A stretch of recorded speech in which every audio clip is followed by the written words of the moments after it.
Welcome to sauce TV. నేను మీ ఆబిద్ హుసేన్. ప్రతినిత్యం కొత్తదనం, ఇదే సాస్ టీవీ అభిమతం. ఇందులో భాగంగా ఈరోజు అంటే భోగి, సంక్రాంతి, కనుమ నిర్వహించుకుంటున్నటువంటి ఈ పండుగల సీజన్లో ఒక ప్రత్యేక కళాకారుని పరిచయం చేద్దామని మీ ముందుకు వచ్చాను. మనతో పాటు బుజ్జయ్య ఉన్నారు. అసలు ఎవరి బుజ్జయ్య అంటే ఒకటి కాదు, రెండు కాదు, దాదాపుగా 4-5 కళల్లో ఆయన నిష్ణాతుడు. మరి వారితో మాట్లాడదాం. నమస్కారం బుజ్జయ్య గారు. నమస్తే సార్. బుజ్జయ్య గారు, సార్ మీ పరిచయం ఒకసారి మా ప్రేక్షకులకి. సాస్ టీవీ ప్రేక్షకులందరికీ సంక్రాంతి శుభాకాంక్షలతో నా పరిచయం చేస్తున్నాను. నా పేరు పోట్లదుర్తి బుజ్జయ్య. మాది శ్రీనివాస్ బృందావనం పడుగుపాడు, కోవూరు మండలము, కోవూరు నియోజకవర్గము, నెల్లూరు జిల్లా, ఆంధ్రప్రదేశ్. నేను జానపద సాహిత్య కళాకారుణ్ణి. అంటే నేను ఒక రచయితని, కవిని, కళాకారుని, ప్రచార కళాకారుని, వాగ్గేయకారుని, క్రీడాకారుణ్ణి. అట్లనే నేను మాజీ ఎమ్మెల్యే మేనేజర్ని, మాజీ జపాన్ కంపెనీ ఉద్యోగిని, మాజీ పోస్ట్ మ్యాన్ని, ఇప్పుడు ఎలక్ట్రిసిటీ డిపార్ట్మెంట్ లైన్ మ్యాన్ని, అలాగే సంఘ సేవ చేస్తున్నాను. సమాజ స్థాపన కోసం నా సాహిత్యాన్ని ఉపయోగిస్తున్నాను సార్. సో ఇన్ని చేయడానికి టైం సరిపోతుందా మీకు? టైం అంటే రోజుని 3 ముక్కలు చేసుకుంటాను సార్. ఈరోజు మనిషి బతకాలంటే 8 గంటలు పనిచేయాలి. ప్రపంచంలో ఏ దేశంలో అయినా సరే 220 దేశాల్లో 900 కోట్లు జీవిస్తుంటే, 900 కోట్ల మంది జీవిస్తుంటే, అంటే బాల్యం 14 సంవత్సరాల పిల్లలు పక్కన పెడితే దాదాపుగా 800 కోట్లు పైబడి పని చేస్తున్నారు అనమాట. 8 గంటలు పని చేయాల్సిందాను. అంటే నేను రోజుని 3 ముక్కలు చేసుకుంటాను. ఒక ముక్క నా బతుకు తెరువు కోసం పని చేస్తాను సార్. ఒక ముక్క లైన్ మ్యాన్గా పనిచేస్తాను. ఇంకొక ముక్కని 8 గంటలు వచ్చేసి నా కుటుంబం కోసం పని చేసుకుంటాను. 8 గంటలు నిద్రపోతాను సార్. ఈ కుటుంబంలో పనిచేసే 2 గంటలు ఎత్తి సమాజం కోసం, ఈ సాహిత్యం కోసం ఉపయోగిస్తుంటాను సార్. రైట్. మీ సాహిత్యం గురించి మా వ్యూవర్స్కి పరిచయం చేయాలంటే ఏదైనా ఒక పాట. అది నేను రాసినటువంటి ఒక పాట జానపద గీతం సార్. జానపదం వేరు, యాలపదం వేరు సార్. జానపదం వచ్చేసి ముంతెడ్డు ముంతెడ్డు జొన్నాలిస్తా, మొక్క జొన్న కంకులిస్తా, ముంతెడ్డు జొన్నాలిస్తా, మొక్క జొన్న కంకులిస్తా, వస్తావంటే వస్తావంటే జొన్న నాటుకి, ఓ చిన్న దాన వస్తావంటే జొన్న నాటుకి, ముంతెడ్డు జొన్నలద్దు, మొక్క జొన్న కంకులద్దు, ముంతెడ్డు జొన్నలద్దు, మొక్క జొన్న కంకులద్దు, నేను రాను జొన్న నాటుకి, ఓ బుజ్జి మామ నేను రాను జొన్న నాటుకి. అంటే ఒక మేస్త్రమ్మని రైతు పిలుస్తున్నాడు పొలంలోకి. అప్పుడు ఆయన పిలుస్తుంటే ఆమె రానని చెప్తుంది. చాలా చాలా అంటే సూపర్ పాట అనమాట. ఎదిరిపోయింది ఆ సన్నివేశం సార్ అది. ఇంకొకటి ఇటువంటి పాట ఇంకేదైనా ఉందా? ఇంకొకటి ఏంటంటే ఇప్పుడు ఆయన రాశాడు అనమాట, అందమైన దాన చందమామ లాంటి దాన అని గొప్పగా రాశాడు అనమాట. ఆయన అది ఉపమానాలంకారంలో రాశారు. నేను అంత గొప్పవాడిని కాదు, మధ్యతరతోడిని. నాకున్న సాహిత్యంతో నేను ఒక అమ్మాయికి నాకున్న ఆస్తులు ఇవ్వాలనుకుంటున్నాను. అది ఎలా అంటే, ఆయన చందమామతో పోలిస్తే ఆ చందమామ పక్కన చుక్కలతో పోల్చాను నేను అమ్మాయిని. అది ఎలా పోల్చానంటే, చక్కనైన దాన చుక్కల్లో చిన్న దాన, నీ చక్కదనము మీద చిక్కాని మజ్జిగ పోయినా, నీ చిక్కదనము మీద చిక్కాని మజ్జిగ పోయినా, దుత్తలూరు మండలంలోన, ఆ దుత్తలూరు మండలంలోన 10 దూడలున్నాయి నాయి, బర్రె దూడలున్నాయి నాయి, ఆ దూడాలన్నీ నీకే, వాటి మేతకు తోలుకు రావే. ఇలా రాశాడు సార్ దాన్ని. చాలా బాగుంది. అంటే దుత్తులూరు ఎందుకు వచ్చింది మధ్యలో? దుత్తులూరు అంటే అక్కడి నుంచి వస్తూ ఉన్నాను సార్. కోవూరు మండలంలోన ఆ కోళ్ళ ఫారం ఉన్నది. ఆ కోళ్ళ అంటే ప్రతి మండలాన్ని తీసుకున్నాం, ఒక 6 మండలాన్ని తీసుకున్నాం. మీ ఏరియాలో నియోజకవర్గంలో మీ ఊరి గురించి కొంచెం ఊరు గురించి బాగా. అవునవును సార్. రైట్. అయితే సంక్రాంతి వస్తుంది కదా, సంక్రాంతి మీద ఏదైనా ఒక పాట అయితే.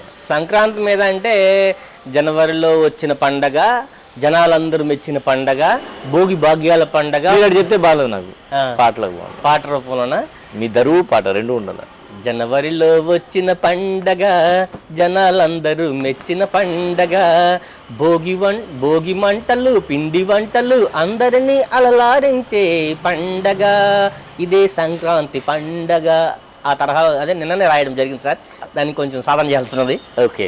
అలాగే అంటే మీరు సమాజ సేవ చేస్తాను, సామాజిక కార్యక్రమాలు నిర్వహిస్తానని చెప్పారు కదా. సమాజ సేవ విషయానికి వస్తే, సమాజ సేవ ఏ విధంగా చేస్తారు? దీనికోసం ఏమైనా ప్రత్యేక సాహిత్యంతో అంటే పాటలు రాయడం ఏమైనా జరిగిందా? ఒక సీరియల్ సాంగ్ లో రాశాను సార్ నేను. అది అవునా? అంటే స్టెప్ బై స్టెప్. ఇప్పుడు ఆడవాళ్ళు ప్రతిరోజు సాయంత్రం అయితే సీరియల్ చూస్తుంటారు అనమాట. నేను నా సాహిత్యాన్ని సీరియల్ రూపంలో అందించాలనుకున్నాను సార్. అది కొంచెం ఒక 2-3 నిమిషాల సమయం పడుతుంది, పర్లేదంటే నేను షూర్ ఓకే సార్. ఏంటంటే ఇప్పుడు మనము ఈ దేశంలో పుట్టినప్పుడు 143 మంది కోట్ల జనంలో దాదాపుగా 1300 కుటుంబాలకే ఉంది. అంటే 35 కోట్ల జనంలో 34 కోట్లు 90 లక్షల మందికి లేదనమాట. ఏ అంశం మీద కూడా సహజ వనరులను ఉపయోగించుకోవడానికి లేదు. మా ఊర్లో ఇసుక మేము తెచ్చుకోవడానికి లేదు. చెన్నైకి పోవచ్చు, తమిళనాడుకి పోవచ్చు, కర్ణాటక పోవచ్చు. అది కాకుండా అందరం పంచుకోవాలి, అందరం సమానంగా పుట్టాలి. ఆర్టికల్ 21 మనకు జీవించే హక్కు ఇచ్చింది, ఆర్టికల్ 14 మనకు సమానత్వ హక్కు ఇచ్చింది, ఆర్టికల్ 19 మనకు మాట్లాడే హక్కు ఇచ్చిందని నేను రాజ్యాంగం గురించి చెప్పుకుంటున్నాను సార్. దానిలో భాగంగా ఒక మహానుభావుడు ఒక గొప్ప పాట రాశారు. ఇది ఇప్పుడు 40 ఏళ్ల క్రితం రాశారు. నిర్మల సుర గంగా జల సంగమ క్షేత్రం, రంగుల హరి విల్లుల విలసిల్లిన నిలయం, భారతదేశం మన జన్మ ప్రదేశం, భారత ఖండం ఓ అమృత భాండం, ఒకే జాతి సంస్కృతి ఒకటున్న ప్రదేశం, రత్నగర్భ పేరుగన్న భారతదేశం, ధీర పుణ్య చరితలున్న ఆలయ శిఖరం, సత్య ధర్మ శాంతులున్న ప్రేమ కుటీరం, భారతదేశం మన జన్మ ప్రదేశం. అంటే ఆ మహానుభావుడు ఎప్పుడో 3000 సంవత్సరాల క్రితం ఉన్న సాహిత్యాన్ని చెప్పానమాట. కానీ నేను 9 రాష్ట్రాలకు వెళ్ళాను సార్. ఈ ఆంధ్రప్రదేశ్, కర్ణాటక, మహారాష్ట్ర, జమ్మూ కాశ్మీర్, అస్సాము, పశ్చిమ బెంగాల్, ఉత్తరప్రదేశ్, తెలంగాణ, హైదరాబాదు, తమిళనాడు వెళ్ళాను. ఈ 9 రాష్ట్రాలు నా జానపద ప్రదర్శనకి వెళ్ళినప్పుడు నాకు అలాంటి భారతదేశం నాకు కనపడలేదు సార్. నాకు ఒక భారతదేశం కనపడుతున్నది. ఏంటది? ఆ భారతదేశం ఏంటంటే భారతదేశ న్యాయ దేవత యువత వైపు చూస్తోందిరా, యువకుడా కదలారా, నవ యువకుడా కదిలీరా, నిమిషానికో నిర్భయ కేసు, అరగంటకో ఆర్తనాదము, గంట గంటకు యాక్సిడెంటులు, పూట పూటకో ఇళ్లల లూటి, రోజుకొక్క కుంభకోణము, రోజుకొక్క కుంభకోణము కుంగదీస్తూ ఉంది, ఈ దేశం కుంగిపోతూ ఉంది. భారతదేశ సమానత్వము యువత వైపు చూస్తోందిరా, యువకుడా కదలారా, నవ యువకుడా కదిలీరా. ఒకడేమో స్విస్ బ్యాంకులో ఖాతా తెరిచి చిందులేయుచుండే, వాడు చిందులేయుచుండే, మరి ఒకడేమో జన్ధన్ పథకం దోవలేక దొల్లాడుతుండు, వాడు అల్లాడుతుండే. ఒకడేమో 5 అంతస్తుల మేడ పైన ఆడుతూ ఉండే, జలకాలాడుతూ ఉండే, మరి ఒకడేమో ఆ మేడ ముందు నిల్చొని భవతి భిక్షాందేహి, అమ్మా అన్నం పెట్టు, అయ్యా 10 రూపాయలు అంటూ అడుక్కుంటూ ఉండే. అది ఈనాడు నాకు కనపడుతున్న భారతదేశం. అంటే మీకు వామపక్ష భావజాలాలు ఉన్నాయా? కాస్తున్నాయి సార్. అంటే అంబేద్కరిజం మీద నడుస్తున్నది, దాంతో పాటు వామపక్ష భావజాలం ఉన్నట. అంటే కార్ల్ మార్క్స్ కన్నా అంబేద్కర్ దాదాపు 95 ఏళ్ళ తర్వాత పుట్టాడు. అంబేద్కరిజాన్ని కార్ల్ మార్క్స్ చదవలేదు, కానీ మార్క్సిజాన్ని అంబేద్కర్ చదివాడు. ఎందుకంటే స్వాతంత్రం వచ్చి మనకు 75 సంవత్సరాలైనా కూడా ఈరోజు కూడా పేదలు పేదలుగానే ఉన్నారు. పేదలు రేషన్ బియ్యం మీద ఆధారపడి ఉన్నారు. పేదలు రోడ్ల మీద మీరు అన్నట్టు భౌతి భిక్షాందేహి అంటూ అడుగుతున్నారు. అంటే చాలా మంది, అంటే అందరూ అని చెప్పను కానీ కొంతమంది ఉన్నారు, ఎక్కువ శాతం మంది. ఎందుకు ఇలాంటి పరిస్థితి ఉంది? అంటే 5 అంతస్తుల మేడలో ఉండేవాడు అలాగే 5 అంతస్తులు 10 అంతస్తులు 20 అంతస్తులు అయిపోతున్నాయి. కానీ వీడి పరిస్థితి, వీడి నిరుద్యోగ సమస్య మారడం లేదు. ఉద్యోగాలు కల్పిస్తున్నామంటున్నారు, చేస్తామంటున్నారు, ఎంఓయూలు అవుతున్నాయి. కానీ ఆ ఎంఓయూలు కార్యరూపం దాల్చి నిరుద్యోగులకు ఉద్యోగ అవకాశాలు అనేది చాలా తక్కువ వస్తున్నాయి. అడిగితే ఎలిజిబిలిటీ అది ఇది అంటున్నారు. ఇలాంటి పరిస్థితి నిజంగా చాలా మంచి సాహిత్యంతో రాశారు. అవును సార్. దాన్ని పోవడానికి మనం ఓటు గురించి తెలుసుకోకపోవడమే. దానికోసం నేను అంటే జబ్బు ఉంది, దానికి ముందేస్తే జబ్బు తగ్గుతుంది, దానికి ముందు వేయకపోతే జబ్బు తగ్గదు కదా. అంటే దానికి ముందు నేను కనుక్కున్న ముందు ఏంటంటే, అంటే ముందు రాసింది ఎవరో మహానుభావుడు రాసింది, ఇప్పుడు తర్వాత పాడిన పాట నేను రాసింది, ఇప్పుడు రాసింది కూడా నేను రాసేది సరే, నేను రాసిన పాటే. అది ఎట్లంటే, అల్పులార హళితులార దళితులార బహుజనులారా, ఓ అక్కల్లార అన్నల్లార అయ్యల్లార అమ్మల్లార కదిలి రండమ్మో మనము కలిసిపోదాము, ఢిల్లీలో పార్లమెంట్ రమ్మంటుందయ్యో, నిన్ను రమ్మంటుందయ్యో. లోక్సభ సభ్యుడిగా లేదా రాజ్యసభ సభ్యుడిగా, లోక్సభ సభ్యుడిగా లేదా రాజ్యసభ సభ్యుడిగా రమ్మంటుందయ్యో, నిన్ను రమ్మంటుందయ్యో, కదిలి రమ్మంటుందయ్యో. అమరావతి అసెంబ్లీ రమ్మంటుందమ్మో, నిన్ను రమ్మంటుందమ్మో. ఎమ్మెల్యేగా ఎమ్మెల్సీగా రమ్మంటుందమ్మో, నిన్ను రమ్మంటుందమ్మో, కదిలి రమ్మంటుందమ్మో. అంటే ఆడవాళ్ళు మగవాళ్ళు సమానం కాబట్టి అందరినీ సమాన దృష్టితో చూడాలి. అదే మా హుసేన్ గారు కానీ పార్లమెంట్లో అసెంబ్లీలో కానీ ఉంటే మాలాంటి వాళ్ళు బతుకులు మారిండేటి అని నేను సూచన చేస్తాను సార్. అంటే మీరు చెప్పింది కరెక్టే, కానీ ఇక్కడ ఏమవుతుందంటే హుసేన్ గారు ఇంకోరు అక్కడికి వెళ్ళిన దాకా ఈ భావజాలం ఇదంతా అలాగే ఉంటుంది. తీరా అక్కడికి వెళ్ళిన తర్వాత హుసేన్ గారికి బెంచ్ కారు ఉంటుంది. హుసేన్ గారి ప్రవర్తనలో, అంటే నేనని చెప్పట్లేదు, జస్ట్ పర్లేదు, ప్రవర్తనలో మార్పు ఉంటుంది. హుసేన్ గారికి మళ్ళీ 10 అంతస్తుల బిల్డింగ్ ఉంటుంది. 100 ఎకరాలు 200 ఎకరాలు, 1-2 కాదు, 100 ఎకరాలు ఉంటాయి. మళ్ళీ పేదల బతుకులు ఇలా అయిపోయింది. అంటే మార్పు తేవాలి అనుకునేవాడు మారట్లా, అక్కడికి వెళ్ళిన తర్వాత మారిపోతున్నాడు. మార్పు తేవాలి అంటాడు, అక్కడికి వెళ్ళిన తర్వాత మారిపోతాడు, మళ్ళీ అక్కడ వాళ్ళ భజన చేసుకుంటాడు.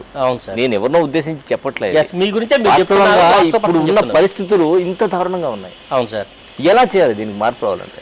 దీని మార్పు రావాలంటే సార్, ఇప్పుడు 5 సంవత్సరాల పీరియడ్ పెట్టారు కదా, అతనిలో వ్యక్తిత్వంలో బాగలేకపోయినా, అతను ఫ్రాడ్ అని తెలిసినా కానీ ఇమ్మీడియట్గా అతను బర్తరఫ్ చేసేసి అతను ఆ పదవిని తొలగించేసేయాలి. అది ప్రజలకి ఇవ్వాలి.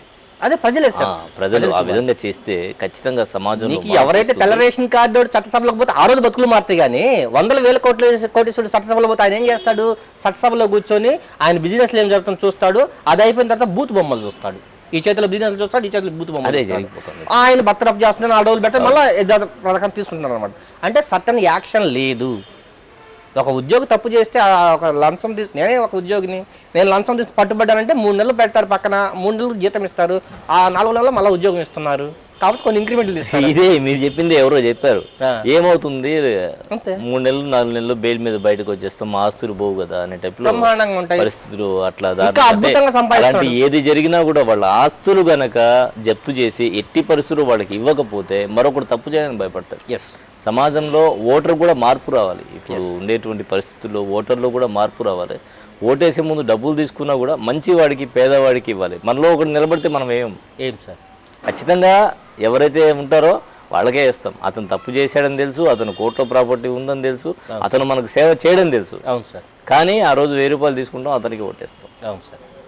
ఇలా అయిపోయింది సమాజం. అంటే ఇప్పుడు అక్కడ 1000 రూపాయలు అనే పదానికంటే కూడా 5 ఓట్లు ఉంటే 5,000 వస్తున్నాయి. అవును, ఆ ఫిగర్ చూస్తున్నాడు, 5,000 చూస్తున్నాడు అనమాట. మరి ఈ 5,000తో నా బతుకు మొత్తం మారదురా అనేటువంటి కాన్సెప్ట్ వాళ్ళకి రాలేదు. వచ్చినా కానీ వాళ్ళని తాత్కాలిక ఆనందాల కోసం, తాత్కాలిక సుఖాల కోసం, తాత్కాలిక రుచుల కోసం ఈరోజు సమాజం పరిగెడుతున్నారు సార్. ఈరోజు నేను మీకు చూపించాలనుకున్నాను ఒక అంశాన్ని. నేను ఎలాంటి మెట్లు ఎలా కట్టుకొని వచ్చాను అనేది సమాజంలో చూపిస్తూ వస్తున్నాను సార్. ఈరోజు నేను 5 మెట్లు కట్టుకొని ఎక్కాను అనమాట. 6వ మెట్టు కోసం నేను ప్రయత్నం చేస్తున్నాను. నేను కానీ ఆ మెట్టుకి కానీ ఖచ్చితంగా అందరిని పైకి లాగుతాను. నా దృష్టిలో ఉన్న వాళ్ళందరినీ, నాకు మద్దతు ఇచ్చిన వాళ్ళందరినీ, నన్ను నమ్మిన వాళ్ళందరినీ. అలా చేస్తే మంచిదే. అలాంటి సమాజం ఊర్లో అందరినీ సమాజం యువత అనుకుంటుంది అలాంటి సమాజం కావాలి అని. ఆ యువత అనుకున్న వరకే ఉండిపోతుంది, ఓటు దాకా పోవట్లే. ఓటుకు వచ్చేటప్పుడు మళ్ళీ మారిపోతుంది, మనసు ఎందుకు మారిపోతుంది. అక్కడ పోయిన తర్వాత మళ్ళీ నాయకుడే కనిపిస్తున్నాడు. అంటే ఈ దేశంలో కానీ ఈ రాష్ట్రంలో కానీ 2 ప్రత్యామ్నాయాలు ఉన్నాయి. ఒకటి ఎక్స్ అనుకుంటే ఒకటి ఓయ్ అనుకుంటున్నాం అనమాట. జడ్ అనేదాన్ని ఎందుకు తీసుకోకూడదు? నా ప్రశ్న ఏంటంటే 1, 2, 3వ సంఖ్య కూడా 3 చూసుకోండి, ప్రత్యామ్నాయం ఇంకోటి చూసుకుని అంటున్నాను నేను. నిజంగానే గతంలో ఇండిపెండెంట్లు చాలా మంది వేస్తే గెలిచేవాళ్ళు, కానీ ఈరోజు ఇండిపెండెంట్లు ఛాయల్లో కూడా దొరకట్లే. అట్లా అయిపోయింది పరిస్థితి. 100 కోట్లుంటే ఎమ్మెల్యే, 500 కోట్లుంటే ఎంపీ. ఈరోజు నీకు బహుజన అంటే రాజ్యాధికారం అనే పదాన్ని కూడా మేము నిషేధిస్తున్నాం సార్. అంటే వివాదాస్పదమైనటువంటి కామెంట్ కానీ. మరి ఇంకొక పాట, ఇటువంటి ఏదైనా మంచి పాట ఉందా? అది ఇంకోటి ఏంటంటే మీకు భక్తి గీతం ఏమన్నా పాడమని వినిపించమంటారు. ఓకే, భక్తి అంటే నేను 2015 మే 25వ తేదీ ఒక పెళ్లికి పోయాను సార్. ఆ పెళ్లికి పోతే అక్కడ ఒక పెళ్లి కొడుకు ఒకేసారి 2 పెళ్లి కూతురు తాలిబెట్టు కట్టున్నారు సార్. అంటే ఒక అబ్బాయి ఒకేసారి 2 అమ్మాయిలు తాలిబెట్టు కట్టున్నారు. ఇది ఎక్కడ? అది పెళ్లికి పోయాను సార్. ఆ పెళ్లి ఎందుకు విచిత్రంగా ఉంది, నేను పెళ్లి చేస్తున్నాను, నేను ఒక అమ్మాయికి తలబిట్టు కట్టాను, మా హుస్సేన్ సార్ పెళ్లి చేస్తే ఆయన కూడా ఒక అమ్మాయికి తలబిట్టు కట్టాడు, దేని వెరైటీగా ఉందని చెప్పేసి పెళ్ళంతా అయిపోయేదాకా ఉన్నాను సార్ నేను. అప్పుడు అయిపోయిన తర్వాత పెళ్లి ఇద్దరు పంతులు చేస్తున్నారు, అంటే ఆరంజోత్సవం చూపించాడు, అప్పగింతలు తీసుకొచ్చి అక్కడ కూర్చోబెట్టే సమయంలో ఒక పంతులు పక్కకు పిలిచి అడిగాను సార్, అయ్యా ఎవరయ్యా ఆయన ఒకేసారి ఇద్దరు అమ్మాయిలు తాలుబుట్టు కట్టుకుని ఏంది అసలు ఆ పరిస్థితి అడిగితే ఆయన చెప్పాడు సార్, ఆయన ఎవరో కాదయ్యా, దక్షిణ భారతదేశానికి సింహపురి నగరంలో పవిత్ర పినాకిని నడిబొడ్డును అడ్డాగా మార్చుకుని శేషపాన్పును మంచంలా వాల్చుకుని కుంచాన్ని తలాడుగా పెట్టుకుని శ్రీదేవి భూదేవి సమేతుండులా నీలవర్ణమేఘ సేవండులా నీలరాత్రులు నిధించే రంగనాథుడయ్యా, శ్రీ రంగనాథుడయ్యా, తల్పగిరి రంగనాథుడయ్యా అని చెప్పారు సార్ ఆయన. అప్పుడు నేను ఇంటికి వచ్చేసి గబగబా వచ్చి బుక్ తీసుకొని రాసుకుంటున్నాను. మావిడ అడిగింది ఏందంత ఆధారబాధ రాస్తున్నాను అని చెప్పేసి, ఉండి ఒక చలనం కావాలి నాకు అని చెప్పి నేను రాస్తున్నాను అనమాట సార్.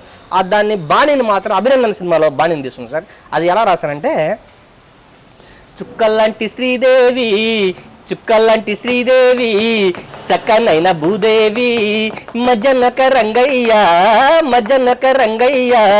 ముద్దు ముద్దుగున్నారు ముగ్గురొక్కటయ్యారు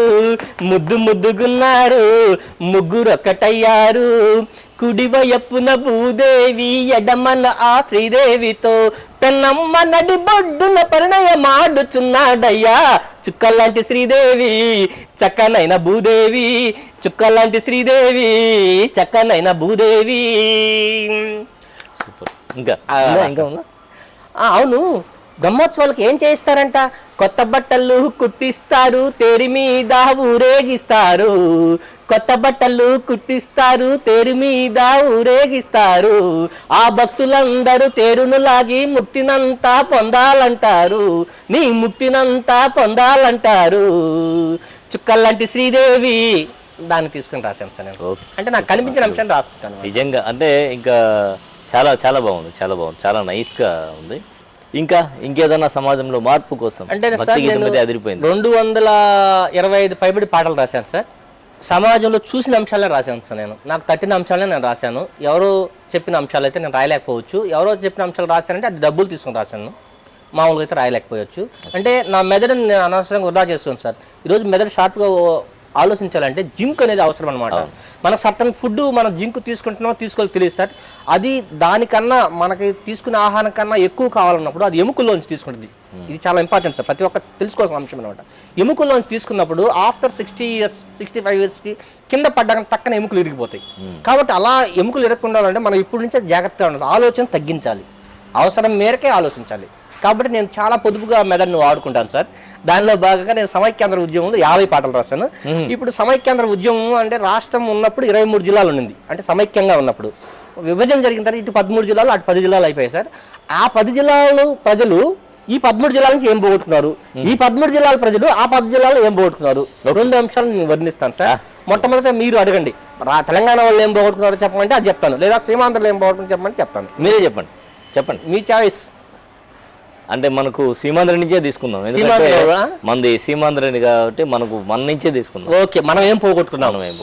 తల్లి తల్లి తల్లి మా తెలుగు తల్లివమ్మ, తల్లి తల్లి తల్లి మా తెలుగు తల్లివమ్మ, నీ కడుపున పుట్టామమ్మ నీ ఒళ్ళో పెరిగామమ్మ, నీ కడుపున పుట్టామమ్మ నీ ఒళ్ళో పెరిగామమ్మ, నీ బళ్ళో చదివామమ్మ, నీ తల తెగుతూ ఉంటే మేం ఎలా ఓచలమ్మ, నీ తల తెగుతూ ఉంటే మేం ఎలా ఓచలమ్మ, తల్లి తల్లి తల్లి మా తెలుగు తల్లివమ్మ. మూర్ఖుడొకడు బుట్టి నిన్ను ముక్కలు కొడుతుండమ్మ, మూర్ఖుడొకడు బుట్టి నిన్ను ముక్కలు కొడుతుండమ్మ, వాడి మచ్చలిరిచి అమ్మ నిన్ను చక్కగా పెడతామమ్మ, ఆ తల్లి తల్లి తల్లి మా తెలుగు తల్లివమ్మ. గోదారిపోతుందమ్మ రాదారిపోతుందమ్మ, గోదారిపోతుందమ్మ రాదారిపోతుందమ్మ, గోల్కొండ పోయిందమ్మ ఓరుగల్లు పోతుందమ్మ. అట్లా మనం ఏమేమి పోగొట్టుకున్నాం, ఉస్మానియా యూనివర్సిటీ కానీ గాంధీ వైద్యాలయం కానీ శంషాబాద్ అన్ని రాశాను సార్. చాలా 6 చరణాలు అది పెద్దగా ఉన్నవి అది సార్. తర్వాత వాళ్ళేం పోగొట్టుకున్నారు వాళ్ళ వైపు నుంచి నా పేరు బుజ్జన్న, నా భాష తెలుగన్న, నా పాట వినారన్న, తెలంగాణ చిన్నన్న, కాణిపాకం గణపయ్యను కాళహస్తి వాళ్ళయ్యను, కాణిపాకం గణపయ్యను కాళహస్తి వాళ్ళయ్యను మీరు మొక్కలేరయ్యో మీకు దిక్కు లేదయ్యో మీరు మొక్కలేరయ్యో మీకు దిక్కు లేదయ్యో నా పేరు బుజ్జన్న నా భాష తెలుగన్న నా పాట వినరన్న తెలంగాణ చిన్నన్న తెలంగాణ చిన్నన్న శ్రీహరికోట షారుండాదు విశాఖపట్నం పోతందాదు శ్రీహరికోట షారుండాదు విశాఖపట్నం పోతందాదు ఈ కష్టాలు మీకొద్దంటే ఈ నష్టాలు మీకొద్దంటే నా మాట వినరండన్నా నా మాట వినరండన్నా అలా చాలా పోగొట్టుకున్నాం. అమరావతి శిల్పాలు అరకులు అందరూ తిరుపతి వెంకటేశ్వర స్వామి గురించి కూడా ఇప్పుడు బాధపడుతున్నారు వాళ్ళు. అన్ని పోగొట్టు మాకు ఎమ్మెల్యే దర్శనాలు ఇవ్వండి అని. దాన్ని ఎలా రాసిన చరణాన్ని తిరుమల గీరులన్నీ శ్రీశైలం మల్లన్నను తిరుమల గీరులన్నీ మీరెక్కలేరయ్యో మీరు కానబోరయ్యో చివరి చరణంలో దాన్ని రాశారు సార్. ఓకే, అదే నిజంగానే ఆడినప్పుడు ప్రజల ముక్కలవ్వడం వల్ల సో వాళ్ళు కొన్ని కోల్పోయారు, మనం కొన్ని కోల్పోయారు. ఆ గజ్జి కట్టి ఆడినప్పుడు సార్ ఆ పంచిభూతాలు నా ఒళ్ళోకి వచ్చాయేమో నాకు తెలియదు, విపరీతంగా నాకు డబ్బులు వర్షం కురిచాయి సార్. పొద్దుటూరు కానీ మైదుకూరు కానీ గజ్జగట్టి ఆడారా? ఆడాను సార్. స్టేజ్ పర్ఫార్మెన్స్ 50 అంటే 3 జిల్లాలు ఒక 6 నియోజకవర్గాలు 20 మండలాలు పైబడి ఆడాను సార్. ఓకే, గంటకి ఇంత తీసుకుని ఆడాం సార్. బుర్రకథలు కూడా చెప్తారు కదా మీరు? అవును సార్. మరి ఏదైనా ఒక బుర్రకథ? ఈ బుర్రకథ అంటే చాలా రోజులు అయిపోయింది బుర్రకథలు, ఆ ట్రెండ్ వెళ్ళిపోయింది కాబట్టి. అవును సార్. ఇప్పుడు సమాజంలో ఎయిడ్స్ అనేటువంటి ఒక వ్యాధి ఉన్నది సార్. ఆ వ్యాధి వచ్చేసి సమాజాన్ని చిన్నాభిన్నం చేసింది సార్. ఇప్పుడైతే దానికి మందులు ఇచ్చున్నారు. ఇప్పుడు మహమ్మారి అనే పదం కూడా తీసేస్తారు సార్. ఎయిడ్స్ అనేది ఒక జబ్బయ్య, దాన్ని భద్రంగా ఉంటే అది రాదు. ఒకవేళ వచ్చినా కానీ మందులు వరకు 20 ఏళ్ళు జీవించవచ్చు అని చెప్పేసి వైద్య ఆరోగ్య శాఖ వాళ్ళు చెప్తున్నారు సార్. దాని మీద నేను ప్రోగ్రామ్ కూడా ఇచ్చాను గవర్నమెంట్ తరఫున వెళ్ళేసి. అది ఎట్లా అంటే ఒక వ్యక్తి తీసుకొచ్చి ఆ ఎయిడ్స్ తీసుకొచ్చి వాళ్ళ ఇంట్లో వాళ్ళ ఆవిడకి అంటిస్తాడు. ఆ ఆవిడకి అంటించినప్పుడు వాళ్ళ ఇంట్లో ఒక పాప ఉంటుంది, ఒక బాబు పెళ్ళిడికి వచ్చిన వాళ్ళు ఉంటారు. ఆ పెళ్లి సంబంధాలు చూసే సమయంలో ఆయన చనిపోతాడు, ఈమె కూడా చనిపోబోతుంది అనమాట.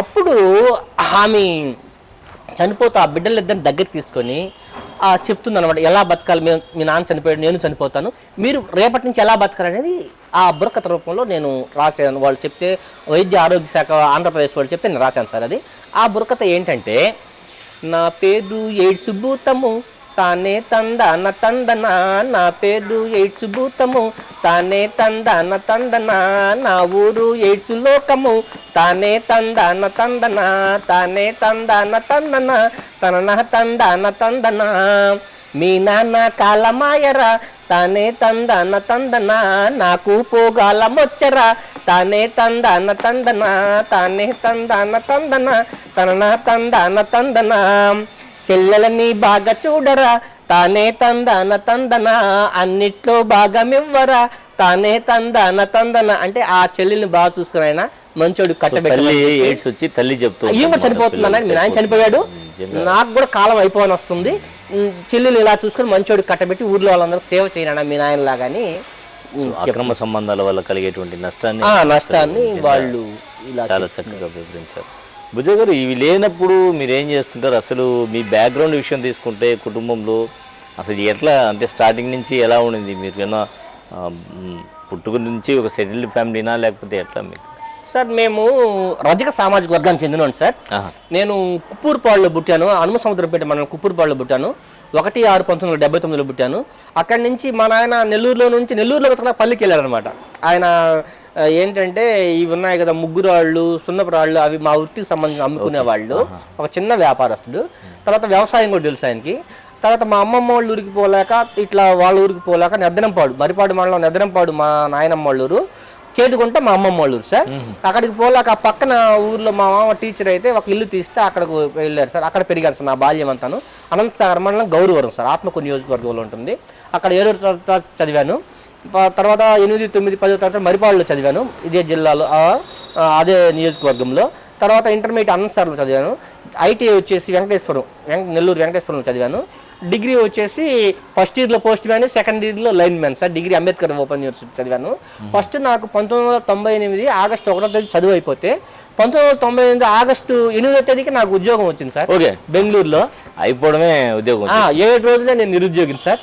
ఆ తర్వాత మళ్ళీ అక్కడ 6 నెలలు పనిచేసి అక్కడ రాజీనామా చేసి వచ్చాను సార్. అక్కడ తర్వాత ఒక 2 నెలలు మా ఇంట్లో మేకలు ఉన్నాయి సార్. ఆ మేకలు నేను బేల్దారి పని నేర్చుకోవాలి, నేను మేకలు కాయనని చెప్పి మా తమ్ముడు వెళ్ళిపోతుంటే నేను 2 నెలలు మేకలు దుర్గమ్మ కొండల్లో కాశాను సార్. ఆ మేకలు కాసేటప్పుడు నాకు ఈ ధ్వని శాస్త్రం వచ్చింది సార్. అది ఈలపాట అంటాను కదా సార్. ఆ ఈలపాట ఎలా అంటే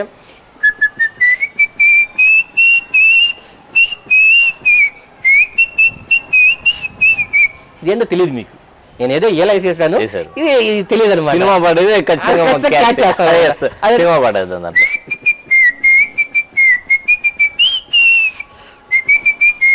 వాళ్ళకి పెట్ట అట్లా క్యాచ్ చేస్తాను అనమాట. అప్పుడు నేను ఈ మేకల్ని 20 మేకలను తీసుకెళ్ళి ఈ ఎట్టంటే వెళ్తా ఉంటాను సార్. గొర్రెలు కాయడం వేరు, మేకలు కాయడం వేరు.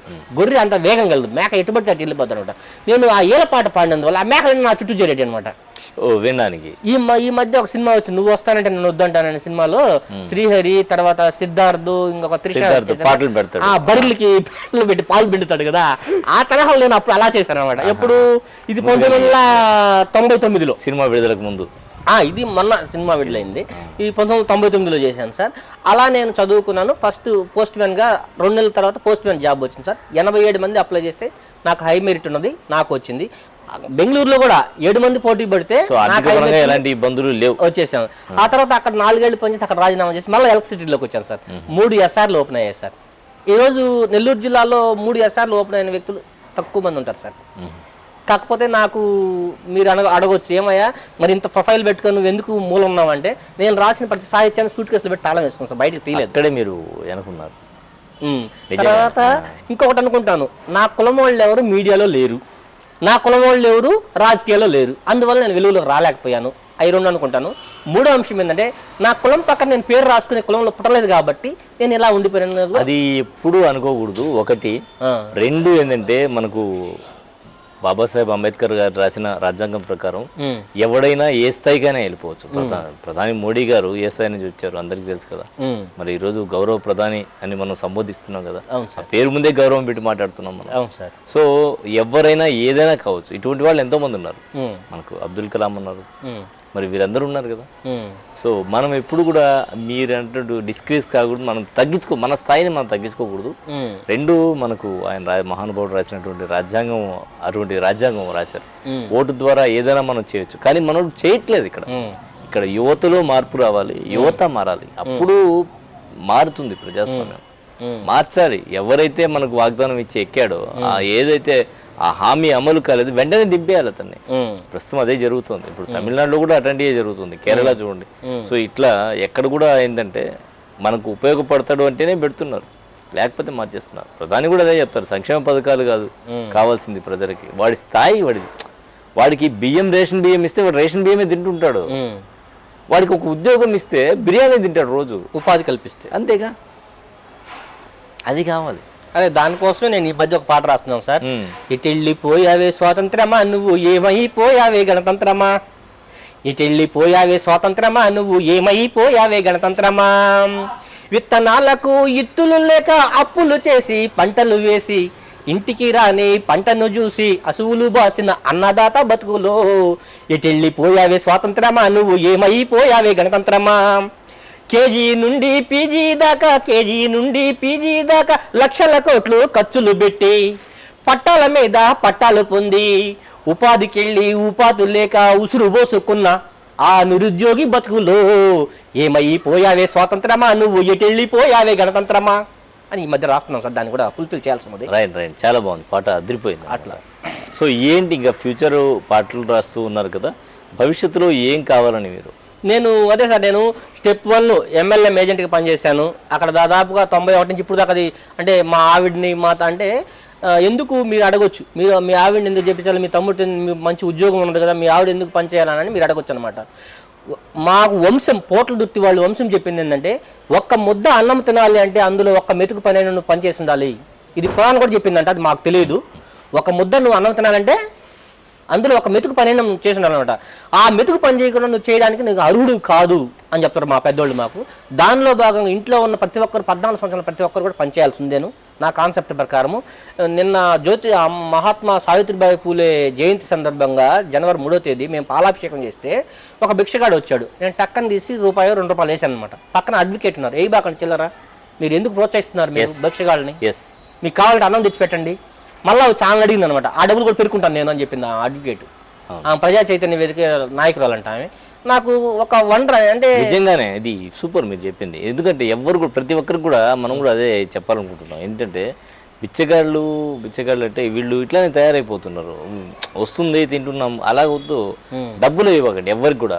వాడికి అన్నమా కానీ టిఫిన్ పెట్టిస్తాం, పోనీ నీ దగ్గర ఉండే 10 రూపాయలు 10 రూపాయలు ఖర్చు పెట్టి టిఫిన్ పెట్టించు, టీ తాగించు, లేదంటే భోజనానికి డబ్బులు ఇవ్వండి. డబ్బులు ఇవ్వద్దు, భోజనం తీసివ్వండి. ఇది దానం కింద వస్తుంది, మీకు ఆ పుణ్యం దొరుకుతుంది. వాడు 40 రూపాయలు తీసుకెళ్ళి తాగేస్తే నీకు పుణ్యం ఏడ వస్తుంది? నీకు మీరు ఇచ్చిన డబ్బులు తీసుకెళ్ళి వాడు 70 రూపాయలు చేసుకొని 4 పదులు చేసుకుని 40 రూపాయలు 50 రూపాయలు తీసుకొని పోయి వాడు మందు తాగి పడిపోతే పుణ్యం ఏడ ఉంటుంది? అదే అన్నం చేస్తే ఖచ్చితంగా తింటాడు, వాడు ఆకలి వేసినప్పుడు తింటాడు.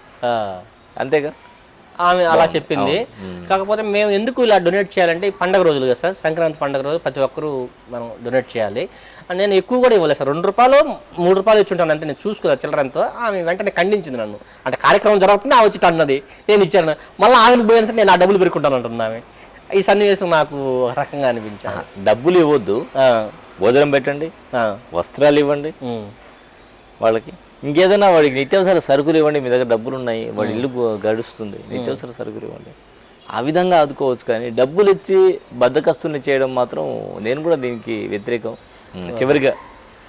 చివరిగా ఈ కర్రస్వామి క్రీడాకారుడు అని చెప్పాను కదా, ఆ కర్రస్వామి చేయమంటే ఏదన్నా కర్ర అయితే ఫస్ట్ నేను తీసుకురాలేదు, ఉంటే చేద్దాం సార్.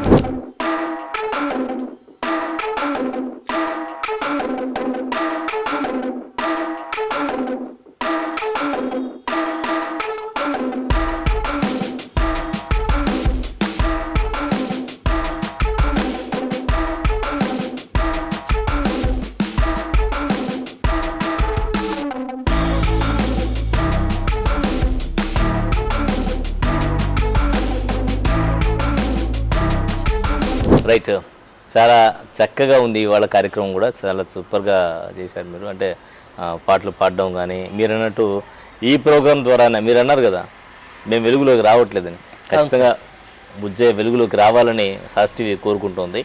సో మా కార్యక్రమంలో వచ్చి పార్టిసిపేట్ చేసినందుకు ప్రత్యేక ధన్యవాదాలు. అలాగే సంక్రాంతి శుభాకాంక్షలు కూడా తెలియజేస్తూ ఇది ఇవాల్టి మన ప్రత్యేక కార్యక్రమం. మరో ప్రత్యేక కార్యక్రమంలో మళ్ళీ కలుద్దాం. అంతవరకు సెలవు. నమస్కారం బుజ్జయ్య గారు. నమస్తే సార్, అందరికీ నీళ్ళాలు వందనములు, ధన్యవాదములు. ఎస్ఏఎస్ టీవీ కూడా అత్యద్భుతమైన స్థాయికి వెళ్ళాలని కోరుకుంటూ నాకు ఈ అవకాశం ఇచ్చినటువంటి అందరికీ కూడా ధన్యవాదాలు తెలియజేసుకుంటున్నాం సార్. థ్యాంక్ యూ అండి.